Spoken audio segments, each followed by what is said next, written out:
8000 mAh battery এবং 7 ইঞ্চির AMOLED display. Redmi Note 17 5G কি সত্যি বাজেট ফোনের নামে একটা পাওয়ার ব্যাংক হইতে যাচ্ছে, নাকি বড় ব্যাটারি দেখিয়ে বাকি জায়গায় হবে কাটসার্ট? Redmi ফোনটির নামের সঙ্গে জুড়ে দিয়েছে মাস্টার এডিশন। এখানে এমএএইচ মানে হচ্ছে ব্যাটারির ক্ষমতা আর মাস্টার মানে হচ্ছে উস্তাদ, দুটো মিলাই হচ্ছে মাস্টার। নামটা কিন্তু বেশ চালাকি করেই রাখছে রেডমি, তাই নামে ব্যাটারি মাস্টার হইলেও ফোনটার সবকিছু কিন্তু মাস্টার হয়ে যায় না। Redmi Note 17 5G ভারতে 6 আগস্টে রিলিজ হবে। কোম্পানি অফিসিয়ালি নিশ্চিত করছে যে 8000 এমএএইচ ব্যাটারি এবং ট্রু কালার অ্যামোলেড ডিসপ্লে হবে। এমনকি তারা আরো দাবি করছে সাধারণ ব্যবহারে 3 দিনেরও বেশি এই ফোন থেকে ব্যাটারি ব্যাকআপ পাওয়া যাবে। যদিও বাস্তবে আপনার গেমিং, নেটওয়ার্ক এবং স্ক্রিন টাইমের উপর ব্যাকআপ নির্ভর করবে। চীনের মডেলে এখনো পর্যন্ত পাওয়া তথ্য অনুযায়ী সামনে থাকতে পারে বিশাল 7 ইঞ্চির ফুল এইচডি প্লাস 120 হার্জ এর ওলেড ডিসপ্লে। ভিডিও দেখা, ফেসবুক চালানো কিংবা গেম খেলার জন্য কিন্তু স্ক্রিনটা দুর্দান্ত হবে। কিন্তু 7 ইঞ্চির একটা ডিসপ্লে কি কিন্তু ছোটখাটো ফোন বলা যায় না। এটা পকেটে ঢোকানোর সময় কিন্তু মনে হইতেই পারে যে মিনি একটা ট্যাব ঢোকাচ্ছেন। 8000 এমএএইচ এর ব্যাটারি মানে কি বুঝতেছেন তো? যারা সারাদিন ভরে চার্জার খোঁজেন তাদের জন্য কিন্তু বিরাট একটা স্বস্তির নিউজ। ফোনটিতে থাকতে পারে 45 ওয়াটের ফাস্ট চার্জিং সাপোর্ট, বাট এটা অনেক কম হয়ে যায়। তবে 22.5 ওয়াটের কিন্তু রিভার্স চার্জিং সাপোর্ট রয়েছে। So as a power bank হিসেবেও কিন্তু ফোনটাকে ব্যবহার করতে পারতেছেন।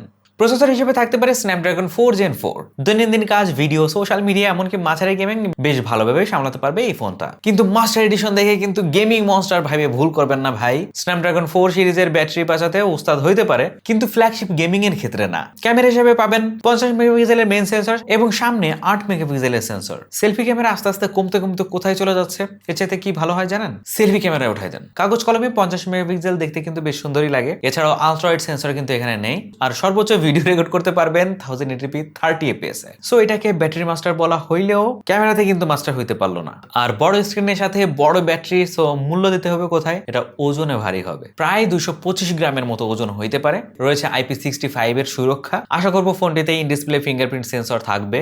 সো সবশেষে বাংলাদেশে আনুমানিক দাম কত হইতে পারে? বাংলাদেশে এখনো পর্যন্ত অফিসিয়ালি দাম ঘোষণা করা হয় নাই। বর্তমানের আনঅফিশিয়াল বাজার এবং চীনা মডেলের মূল্য বিবেচনায় 128GB ভেরিয়েন্ট প্রায় 33 থেকে 36 হাজার টাকার মধ্যে হইতে পারে। আর সামহাও যদি অফিসিয়ালি আসে তাহলে 36 থেকে 40 হাজার টাকার মধ্যে আসবে ইনশাল্লাহ। সব মিলিয়ে Redmi Note 17 5G সত্যি একটা ব্যাটারি মাস্টার হইতে পারে। দাম যদি 35 হাজার টাকার উপরে চলে যায়, সেই ক্ষেত্রে কিন্তু আমার একটা প্রশ্ন থাকবে ভাই, শুধু বড় ব্যাটারি নেবেন নাকি একই দামি শক্তিশালী প্রসেসর ও ভালো ক্যামেরার ফোন খুঁজবেন? আপনার মতামত জানিয়ে দিন কমেন্ট সেকশনে। আর এখন পর্যন্ত চ্যানেলটিকে যারা সাবস্ক্রাইব করেন এখনো সাবস্ক্রাইব করে রাখেন। দেখা হচ্ছে পরবর্তী ভিডিওতে। আল্লাহ হাফেজ।